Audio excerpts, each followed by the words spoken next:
Hello guys, welcome to my YouTube channel. ഇന്ന് നമുക്കൊരു vegetable pulao ഉണ്ടാക്കിയല്ലോ.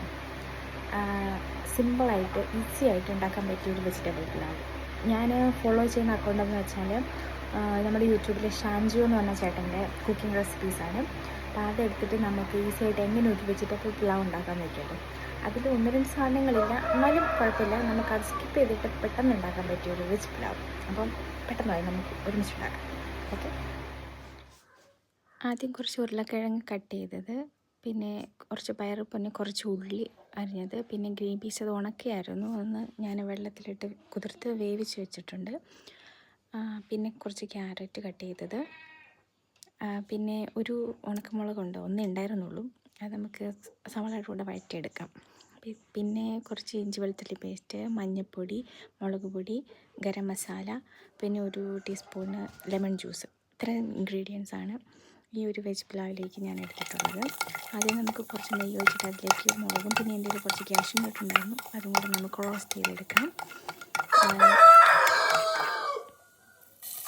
അതിലേക്ക് നമ്മൾ കുറച്ച് ഉള്ളി ഇട്ടിട്ട് നമ്മൾ അത് വഴറ്റിയെടുക്കണം. അത് വഴണ്ട് വരുമ്പോഴത്തേക്ക് നമുക്കതിലേക്ക് ഇഞ്ചി വെളുത്തുള്ളി പേസ്റ്റ് 2 സ്പൂൺ ആഡ് ചെയ്ത് കൊടുക്കാം. ഞാൻ സ്കിപ്പ് ചെയ്യുന്നതെന്ന് വെച്ച് കഴിഞ്ഞാൽ പുതിനയിലയും ഇതൊക്കെയാണ് കേട്ടോ.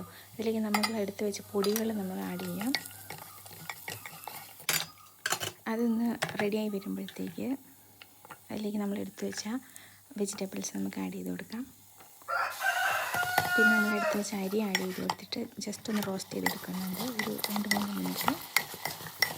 അതൊന്ന് റോസ്റ്റ് ആയി വരുമ്പോഴത്തേക്ക് നമ്മൾ അതിലേക്ക് എടുത്ത് വെച്ചിരിക്കുന്ന വെള്ളം, ഒരു ഗ്ലാസ് അരിക്ക് 2 ഗ്ലാസ് വെള്ളം എന്നുള്ള രീതിക്ക് നമുക്ക് വെള്ളം ഒഴിച്ച് കൊടുക്കാം. പിന്നെ ആ ലെമൺ ജ്യൂസും കൂടി ചേർത്തെടുത്ത് നന്നായിട്ട് മിക്സ് ചെയ്യാം. ഇതിലേക്ക് ഉപ്പും കൂടെ ആഡ് ചെയ്യുന്നുണ്ട് കേട്ടോ. ഇത് ആഡ് ചെയ്തിട്ട് 2 വിസിൽ നമുക്ക് അടുപ്പിക്കാം. അപ്പോഴത്തേക്കും നമ്മുടെ പുലാവ് ഇവിടെ റെഡി ആയിട്ടുണ്ട്. നല്ല സൂപ്പർ സ്മെല്ലായിരുന്നു കേട്ടോ, നന്നായിട്ട് വെന്ത് വന്നിട്ടുണ്ട്. നമ്മൾ സെർവിങ് പ്ലേറ്റിലേക്ക് മാറ്റി. വാ, സൂപ്പറായിരുന്നു കഴിക്കാൻ, കൊള്ളാം. നല്ല ചൂടുണ്ടായിരുന്നു ഗൈസ്. അപ്പോൾ നിങ്ങളൊന്ന് ട്രൈ ചെയ്ത് നോക്കണം. അപ്പോൾ ഗൈസ്, അത്ര ഉണ്ടായിരുന്നുള്ളൂ. സിമ്പിൾ റെസിപ്പി ആയിരുന്നു, നല്ല ഈസി ആയിരുന്നു ഉണ്ടാക്കാൻ, അതുപോലെ തന്നെ അടിപൊളി ടേസ്റ്റ് ആയിരുന്നു. നമുക്ക് അങ്ങനെ ഒത്തിരി സാധനങ്ങളൊന്നുമില്ല, എങ്കിലും ടേസ്റ്റി ആയിട്ട് നമുക്ക് കഴിക്കാൻ പറ്റും. അപ്പോൾ അത്രേ ഉള്ളൂ. നിങ്ങൾക്ക് റെസിപ്പി ഇഷ്ടപ്പെട്ടെങ്കിൽ നിങ്ങൾ ട്രൈ ചെയ്ത് നോക്കുക. And please like my video and do drop a comment and peace out.